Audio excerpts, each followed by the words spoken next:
Gus Arya, terima kasih banyak waktunya. Kami sedang belajar tentang canang sari. Kami melihat bahwa memang sering diletakkan di depan toko, di depan rumah kan.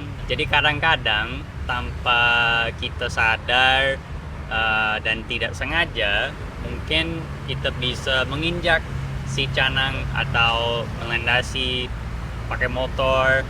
Apakah harusnya kita takut bahwa mungkin akan kena nasib buruk atau dikutuk atau kayak gitu nggak? Ya, pertanyaannya bukan masalah boleh diinjak atau tidak, tetapi niat atau tidak. Iya. Ya, kalau kita persembahan itu bisa di mana-mana, di perempatan, di depan rumah, itu lebuh namanya, di depan pintu. Dan semua tempat itu ada di bawah. Nah, apakah boleh diinjak atau tidak? Itu tidak boleh, ya bukan boleh pertanyaannya, tetapi pantas atau tidak. Oke. Tergantung niat orangnya. Iya. Kalau dia memang sengaja menginjak itu tentu tidak sopan, tidak boleh. Iya. Tetapi kalau toh juga karena dia lewat tanpa sengaja atau mungkin karena dia ada di jalan, kemudian canang itu ada di jalan, ya itu namanya ketidaksengajaan. Iya. Memang canang itu adalah benda yang suci, yang dihormati sebagai stana, bukan hanya stana tetapi juga simbol para dewata, simbol Tuhan, dan juga persembahan. Canang itu adalah persembahan. Jadi umat Hindu itu tidak mengaturkan canang sebagai simbol, tetapi memang adalah persembahan. Iya. Sama seperti kita menyukai orang. Iya. Kalau kita menyukai orang dan kita mau mengatakan rasa cinta kita, pasti ada sesuatu yang kita bawa. Walaupun itu sesuatu yang kecil. Iya. Misalnya bunga mawar atau sejenis kue kecil, itu tanda cinta kita. Begitu juga orang mempersembahkan canang itu sebagai rasa cinta, bakti. Jadi kalau kita cinta kepada Tuhan, itu namanya bakti. Cinta kepada manusia, itu namanya kasih.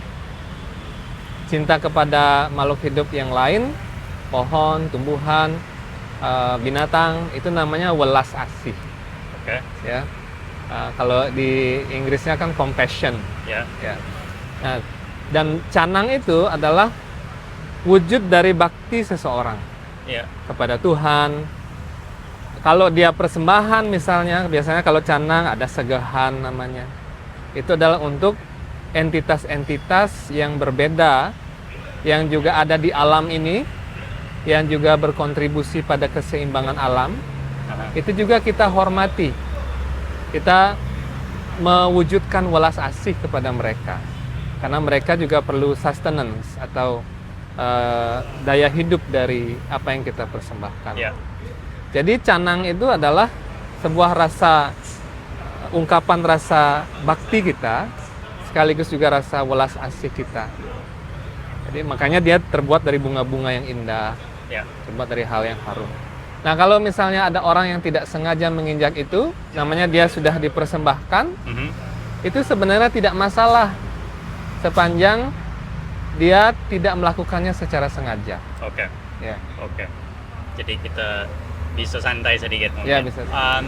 Sama juga salah satu yang kami sering melihat dengan canang sari itu pemakaian plastik dan juga bahan-bahan sintetis yang lain yang kadang-kadang dipakai. Apakah ada tanggapan dari para pedanta atau tokoh agama di Bali? Para orang suci sebenarnya sudah menghimbau berkali-kali, baik melalui Dharma Wacana atau ceramah keagamaan, dan juga melalui pemerintah. Para orang suci itu kan Brahmana. Brahmana itu menetapkan prinsip-prinsip keagamaan.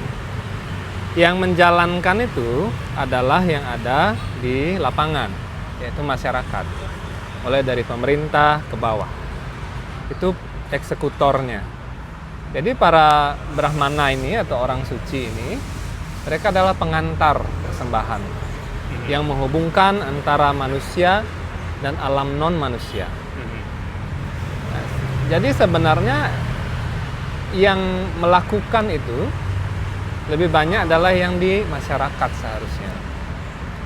Selain para sulinggih atau brahmana atau para orang suci, juga ada perda. Ya. Ya, sudah ada perda mengenai larangan penggunaan plastik sekali pakai dan juga plastik pada saat menggunakan yang digunakan di alat-alat persembahyangan. Ya. Ya. Sebenarnya itu sudah ada dan tegas. Dan sekarang kembali ke masyarakatnya, apakah masyarakat itu sadar terhadap hukum itu atau tidak? Karena kita di lalu lintas saja kita masih banyak melanggar, apalagi hal yang kecil seperti plastik. Ya. Tapi mungkin itu juga dua larangan yang berbeda ya, larangan dari pemerintah dan larangan dari sisi agama ya. Jadi kira-kira apa yang kita bisa lakukan atau kira-kira butuh apa biar itu menjadi, biar memang ada momentum, biar memang bisa ada kayak gerakan untuk mulai mengurangi pemakaian itu? Yang dibutuhkan masyarakat itu adalah bahan pengganti plastik. Ya. Okay. Karena masyarakat itu dimanapun dan siapapun prinsipnya pasti satu, yaitu efisiensi. Yeah. Satu hal yang praktis. Kita bawa Banten ke Pura, praktisnya ya pakai plastik, diikat. Gampang bawanya, gampang dicantelin di motor, dan kalau kena hujan ya nggak basah. Ya, praktis sekali. Sekarang ketika plastik itu dibatasi, apa yang masyarakat pakai untuk penggantinya? Supaya memiliki nilai kepraktisan yang sama. Ya, atau mungkin lebih ya. Pemerintah selama ini atau LSM dan sebagainya menyarankan pakailah daun atau pakailah tempat yang lebih permanen seperti tas atau apa ya. Akan tetapi rupanya kita melihat dari apa yang terjadi di masyarakat masih menganggap itu sebagai sesuatu yang kurang praktis dibandingkan dengan plastik ini. Ya, jadi menurut saya, sepanjang pengamatan saya adalah kita perlu bahan pengganti plastik yang efisiensinya sama dengan plastik. Karena dagang plastik itu banyak beli ya, dan ketika mereka dilarang sekarang atau dibatasi, omset mereka juga pasti akan berkurang. Ini berimbas juga di ekonomi ya. Kalau misalnya pemerintah melalui lembaga riset atau mungkin sekarang kan banyak bahan-bahan pengganti plastik yang sangat yang awet juga, tetapi efisiensinya juga sama gitu. Atau mungkin harganya juga ya. Iya, betul. Mungkin pemerintah bisa mensosialisasikan itu lebih masif dan juga menggerakkan ekonomi supaya ada yang jual itu secara masif. Begitu. Sehingga masyarakat juga mulai, ini pengganti plastik ini sudah ada. Mungkin plastik dari singkong atau plastik dari rumput laut mungkin atau apa. Gitu. Itu yang kita butuhkan sebenarnya. Oke. Kalau misalnya itu kayak pemakaian kan misalnya buat bagian luar Canang Sari itu si cepernya kan staples, pakai staples atau kayak gitu. Itu kira-kira sama juga berarti butuh kayak pengganti atau butuh pengganti kita juga perlu substitusi dari benda itu.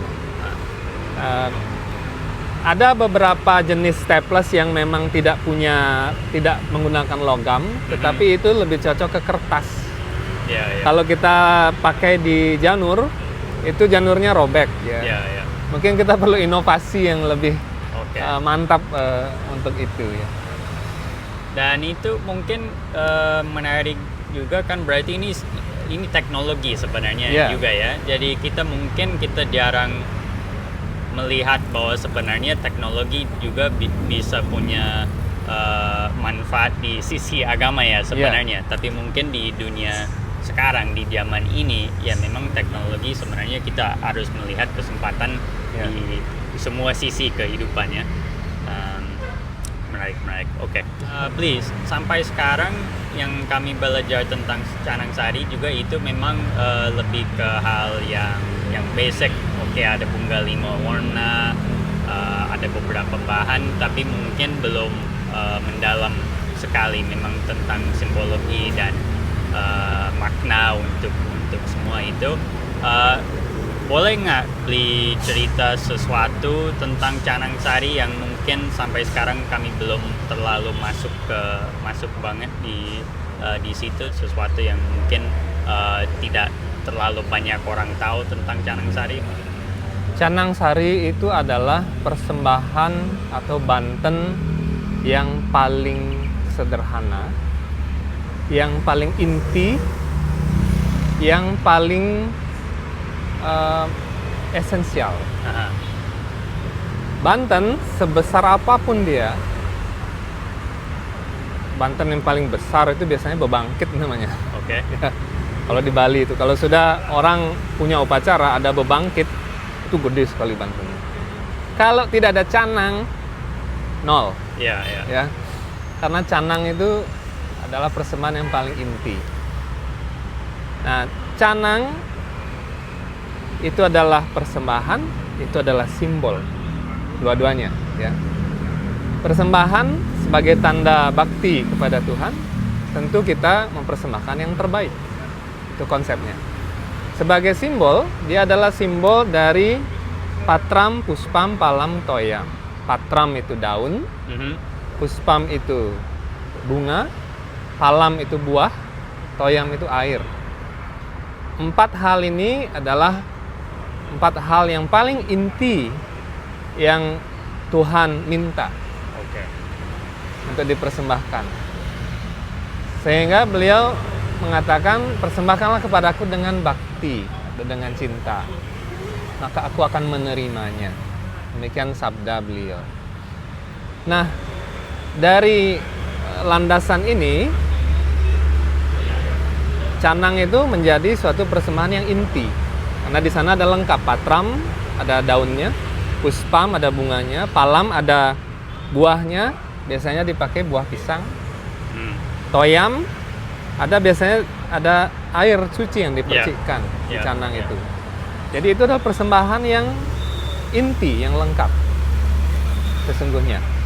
Nah, mengenai bunga, digunakan biasanya bunga yang 5 warna.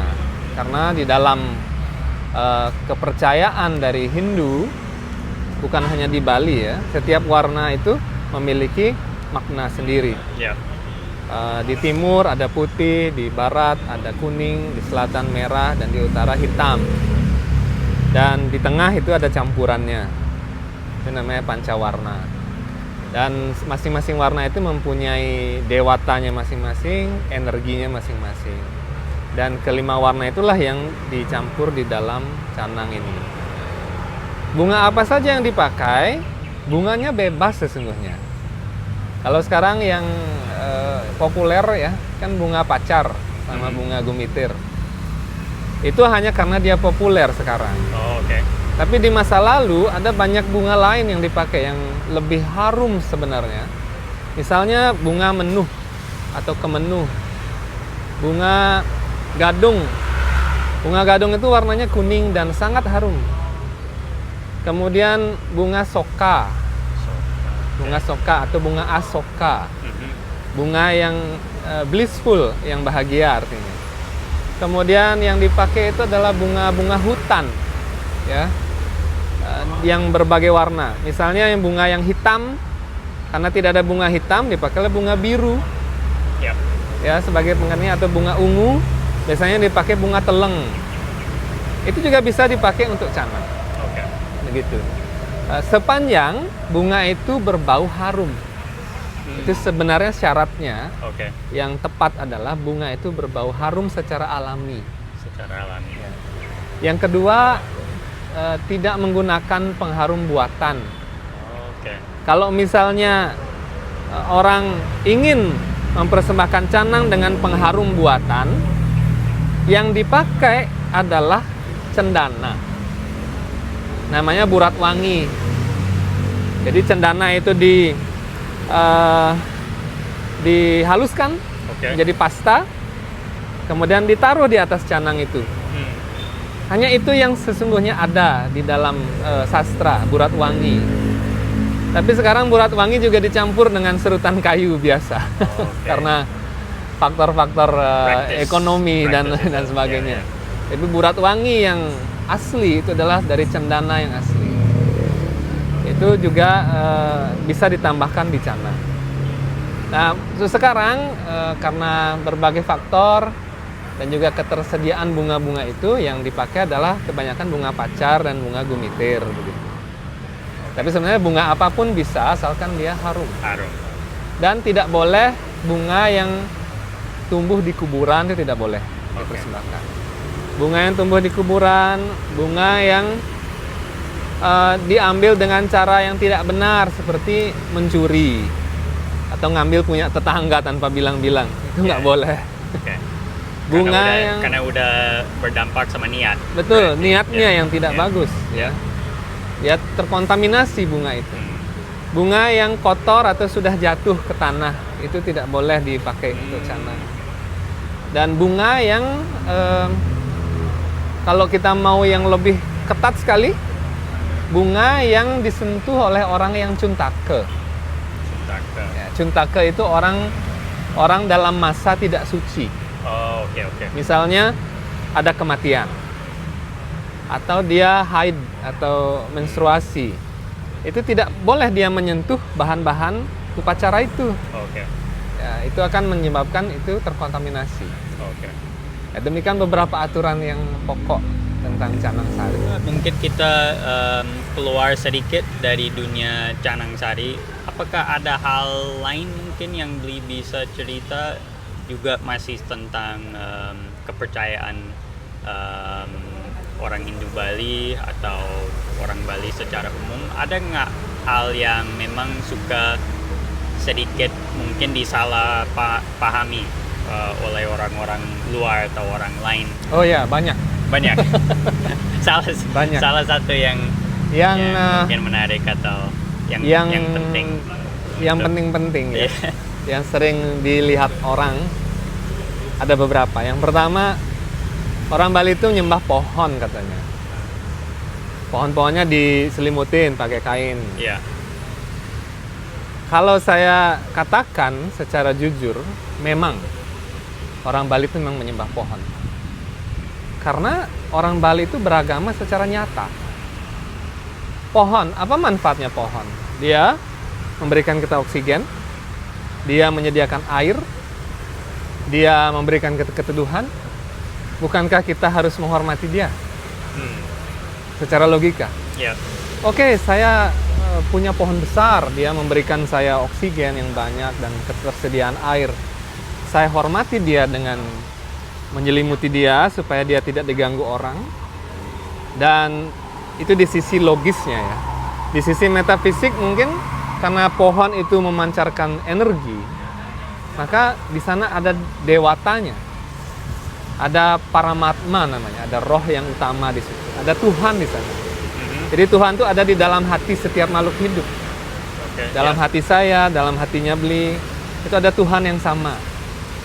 Jadi ketika kita menghormati pohon yang besar, yang penuh dengan energi, penuh dengan keindahan, itu adalah energi Tuhan yang kita hormati. Karena itu energi itu terpancar melalui pohon itu.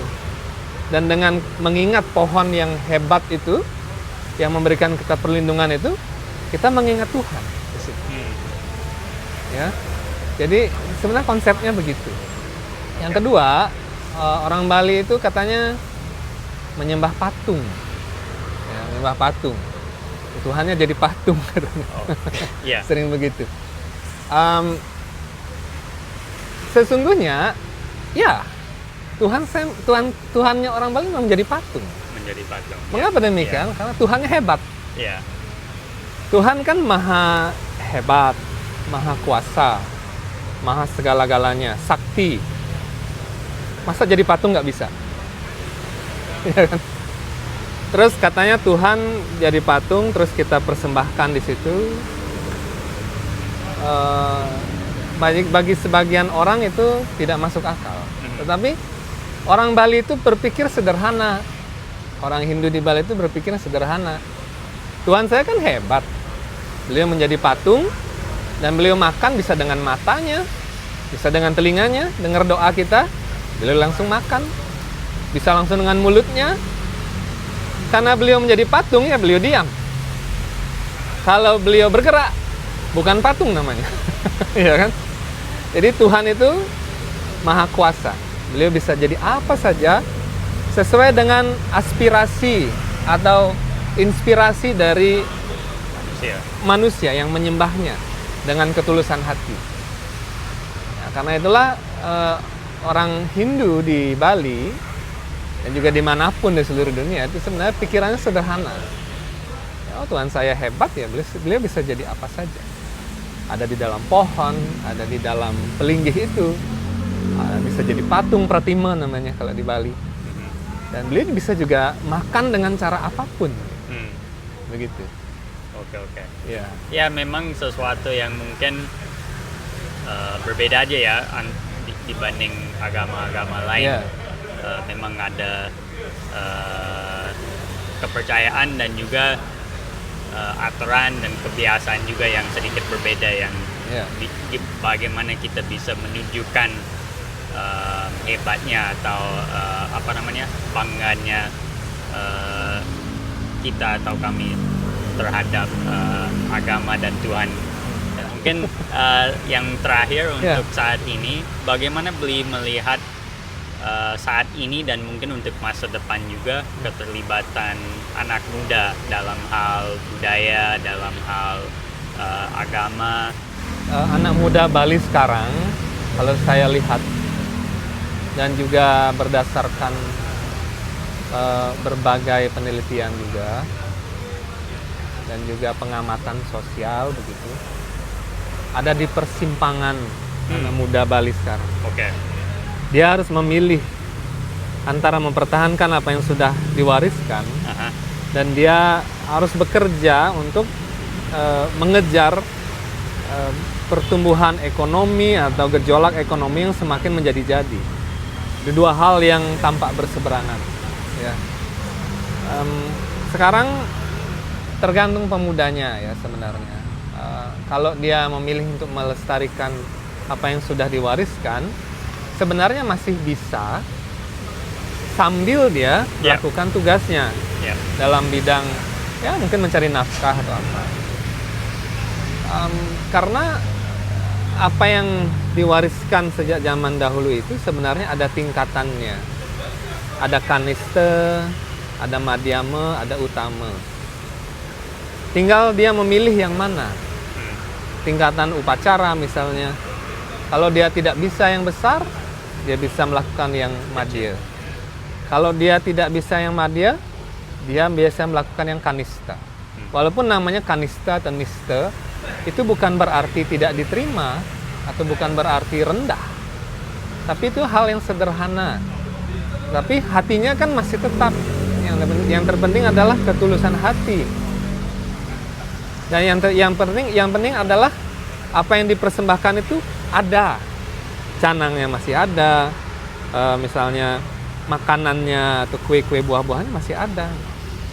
Tidak hanya berupa gambar misalnya, tidak berupa foto saja gitu. Asalkan dia masih ada persembahan itu juga diterima.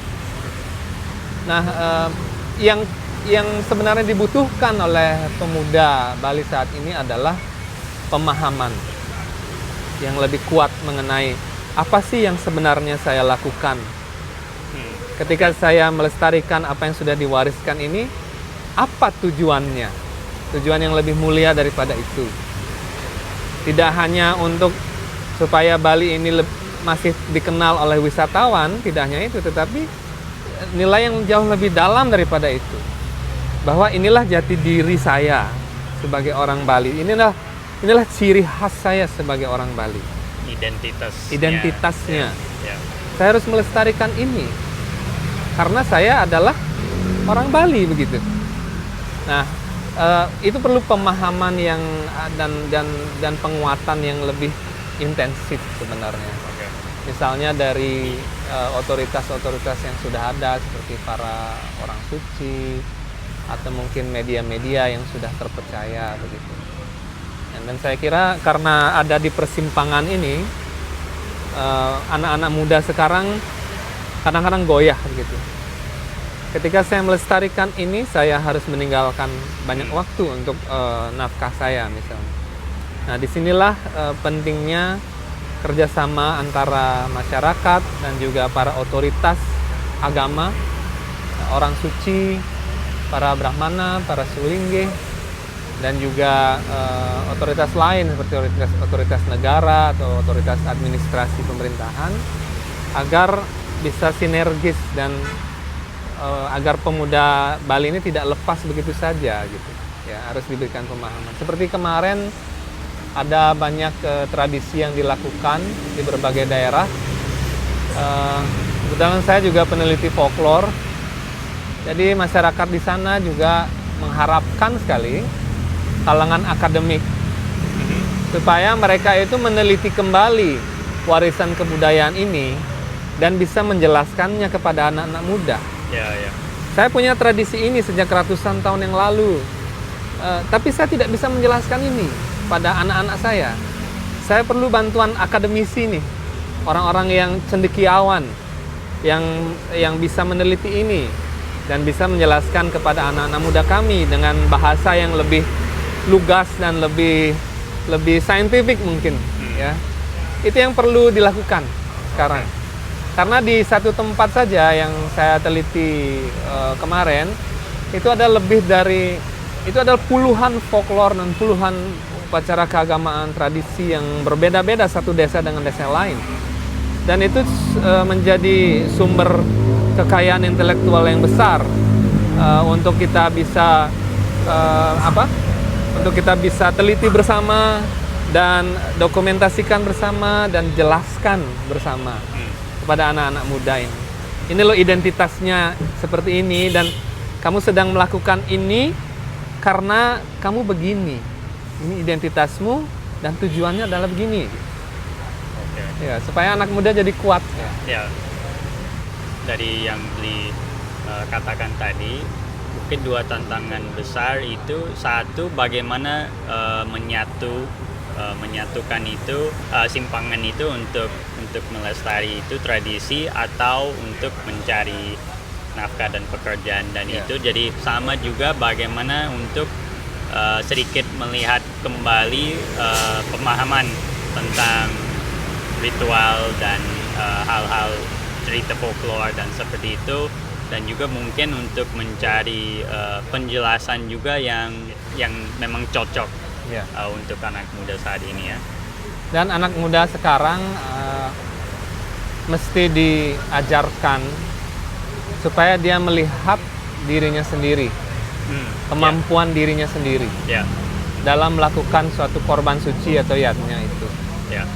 Kebanyakan sekarang yang terjadi adalah dia melihat orang lain. Dia melihat tetangganya, dia melihat sosial media. Pernikahannya mewah gitu. Sementara dia sendiri belum mampu untuk itu. Tapi dia memaksakan itu karena standar yang dia lihat dari sosial media atau standar yang dilihat dari kawan-kawannya. Karena itu menurut saya pemuda Bali saat ini harus melihat ke dalam dirinya sendiri. Kemampuan saya seperti apa dan hubungan saya dengan Yang Maha Kuasa itu seperti apa, sejauh mana. Kalau hubungan saya dengan Yang Maha Kuasa itu kan hubungan yang individu-individu sekali, tidak bisa dicampur aduk oleh siapapun, karena dari hati ke hati gitu ya. Kalau dia melihat ke dalam, mulat sarira namanya, maka tidak akan ada masalah tingkatan upacara mana yang dia lakukan, karena hubungan dia di dalam dengan Tuhan itu sudah kuat di individunya. Gitu. Dia nggak lihat tetangganya lagi, dia nggak lihat orang lain lagi gitu, dan menetapkan standarnya dalam baktinya sendiri begitu. Oke. Bli Gus Arya, terima kasih banyak waktunya.